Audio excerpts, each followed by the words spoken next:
Hello everyone, আজকে আমরা আলোচনা করব পার্টস অফ স্পিচ নিয়ে। এই ভিডিওতে আমরা দেখব পার্টস অফ স্পিচ কি, পার্টস অফ স্পিচ কত প্রকারের হয়ে থাকে এবং প্রত্যেকটা পার্টস অফ স্পিচের একটু একটু করে আলোচনা করব এই ভিডিওতে। তাহলে দেখে নেওয়া যাক what is parts of speech, অর্থাৎ পার্টস অফ স্পিচ কি। দেখো, পার্টস অফ স্পিচ জানতে গেলে আগে জানতে হবে হোয়াট ইজ স্পিচ, মানে স্পিচ কি। স্পিচ হচ্ছে আমরা কথা বলার সময় বা লেখালেখি করার সময় যে বাক্যগুলো বা সেন্টেন্সগুলো ব্যবহার করে থাকি, সেই সেন্টেন্সগুলোকে বা বাক্যগুলোকে স্পিচ বলা হয়। আর পার্টস কি? ওই বাক্যগুলোতে বা সেন্টেন্সে যে যে শব্দের ব্যবহার করা হয় সেই শব্দগুলোকে পার্টস বলা হয়।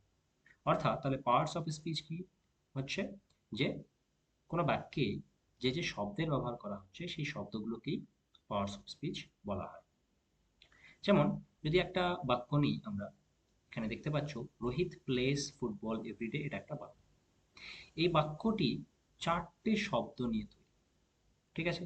এই চারটে শব্দ, রোহিত, প্লেস, ফুটবল এবং এভরিডে, এই চারটে শব্দ হলো এই বাক্যের চারটে পার্টস অফ স্পিচ।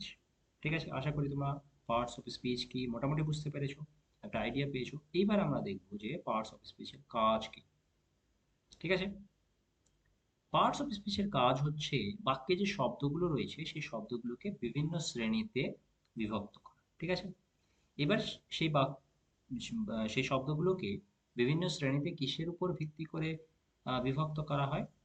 ওই বাক্যে ওই শব্দগুলো যে আলাদা আলাদা কাজ করছে তাদের সেই আলাদা আলাদা কাজের উপর ভিত্তি করে বিভিন্ন শ্রেণীতে বিভক্ত করা হয়।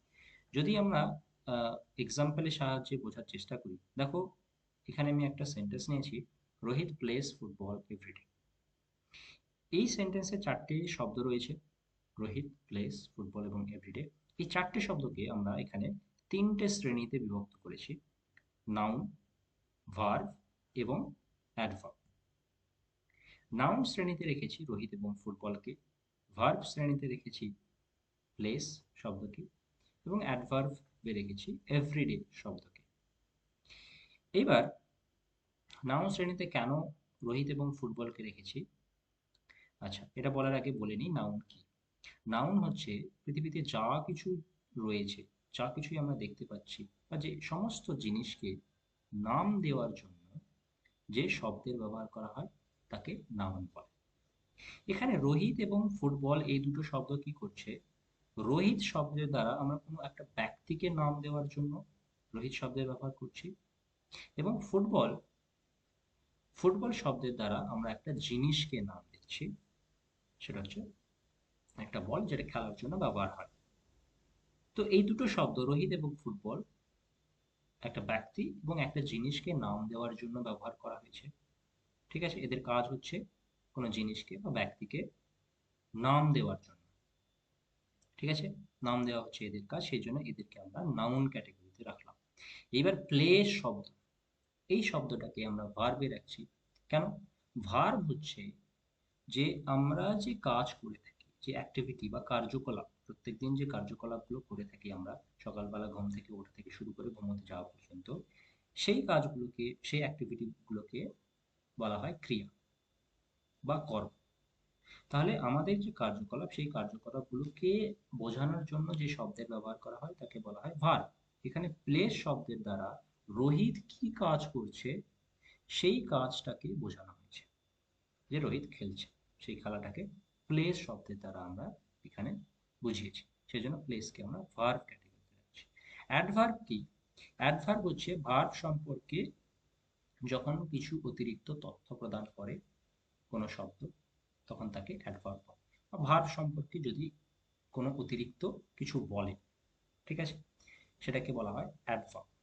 এখানে এভরিডে শব্দ কি করছে, যে রোহিত যে খেলা করে, রোহিত যে অ্যাক্টিভিটিস করে, যে কাজটা করে, সেই কাজটা সে কত, মানে সেই কাজ সম্পর্কে অতিরিক্ত তথ্য দিচ্ছে, যে রোহিত প্রত্যেক দিন খেলা করে, যে প্রতিনিয়তই খেলা করে। তাহলে রোহিতের খেলা করা সম্পর্কে, রোহিতের অ্যাক্টিভিটি সম্পর্কে অতিরিক্ত তথ্য দিচ্ছে এভরিডে ওয়ার্ডটা, সেই জন্য আমরা এভরিডে ওয়ার্ডটাকে অ্যাডভার্ব শ্রেণীতে দেখছি। তাহলে তোমরা বুঝতে পারছো যে পার্টস অফ স্পিচের কাজ কি, যে একটা বাক্যে যে যে শব্দগুলো রয়েছে সেই শব্দগুলোকে বিভিন্ন শ্রেণীতে শ্রেণীবিভক্ত করা, কিন্তু তাদেরকে কিসের উপর ভিত্তিতে আমরা শ্রেণীবিভক্ত করছি? না, তাদের কাজের উপর ভিত্তি করে। অর্থাৎ বাক্যে তারা যে যে কাজ করছে সেই কাজের উপর ভিত্তিতে আমরা তাদেরকে বিভিন্ন শ্রেণীতে শ্রেণীবিভক্ত করছি।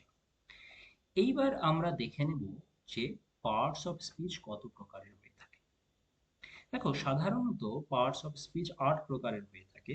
সেগুলি হচ্ছে noun, pronoun, adjective, verb, adverb, preposition, conjunction এবং ইন্টারজেকশন। এই ৮ প্রকার ছাড়াও আর একটা প্রকারকে আমরা পার্টস অফ স্পিচের ক্যাটাগরিতে রাখতে পারি, সেটা হচ্ছে ডেটারমিনার্স।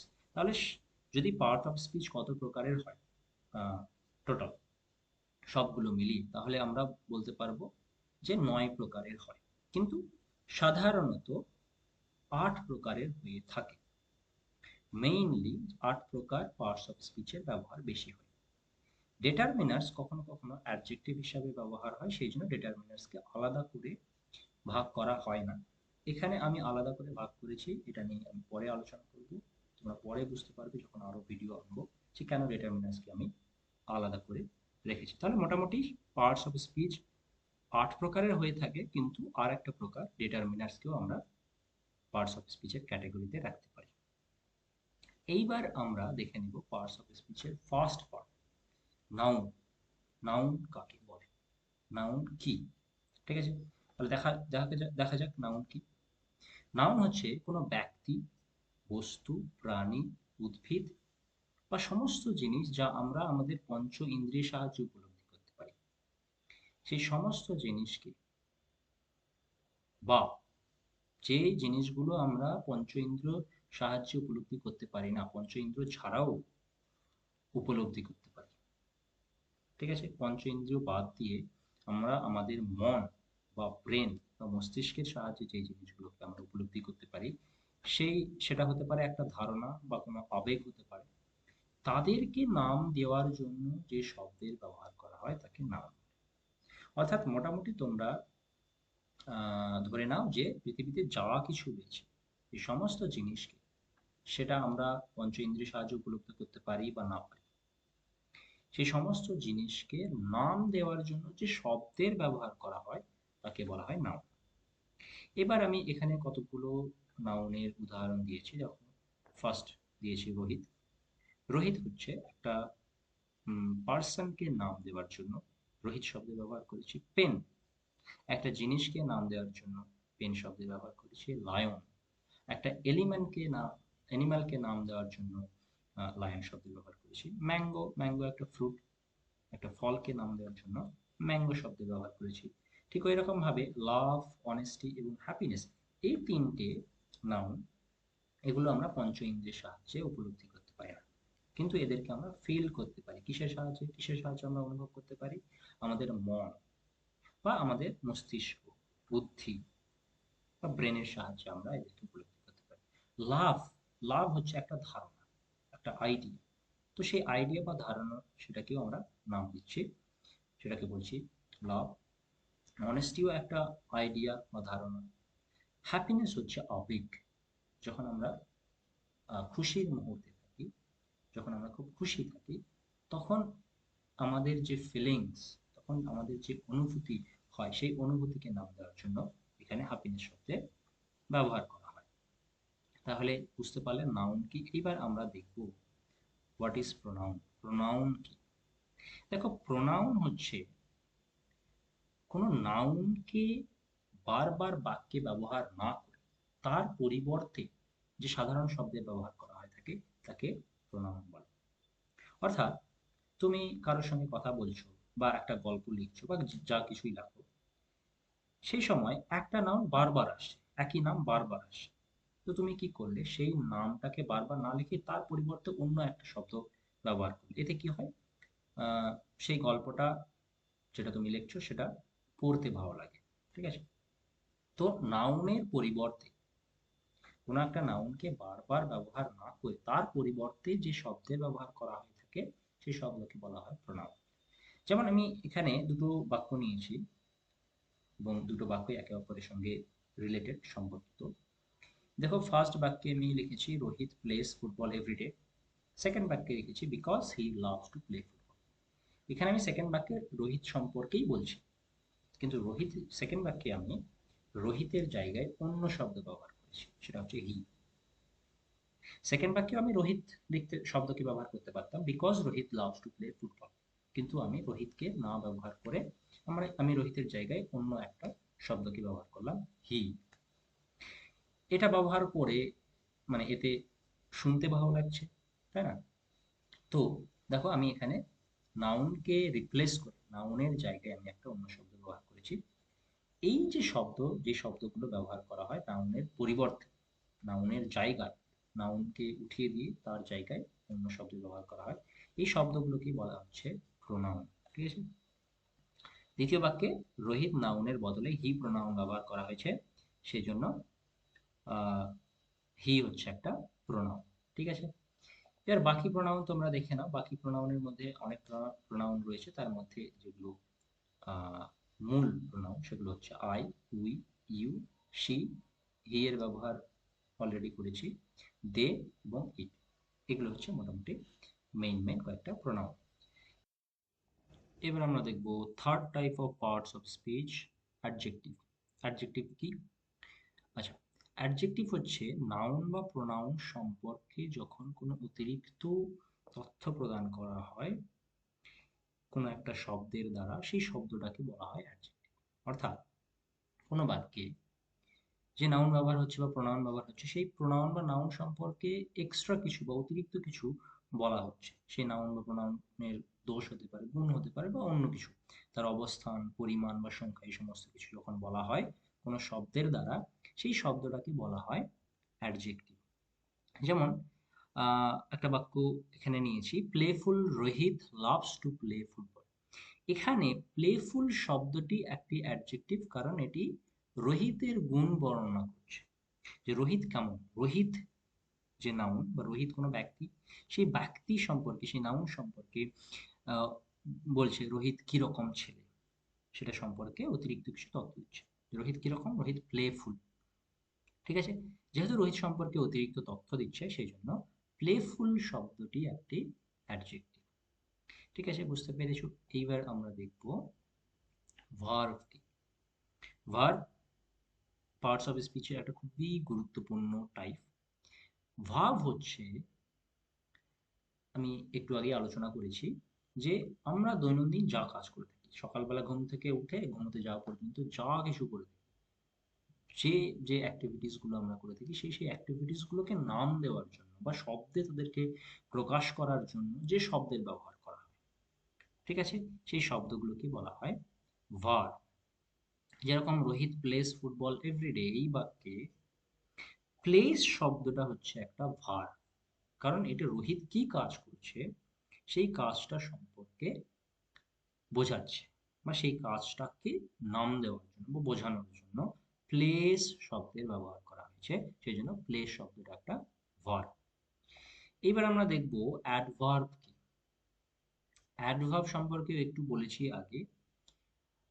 তো অ্যাডভার্ব হচ্ছে, অ্যাডভার্ব শব্দের দ্বারা কি করা হয়, বাক্যে ব্যবহৃত ভার্ব, অ্যাডজেক্টিভ বা অন্য কোনো অ্যাডভার্ব সম্পর্কে অতিরিক্ত তথ্য প্রদান করার জন্য বা অতিরিক্ত কিছু বলার জন্য যে শব্দের ব্যবহার করা হয়ে থাকে, তাকে বলা হয় অ্যাডভার্ব।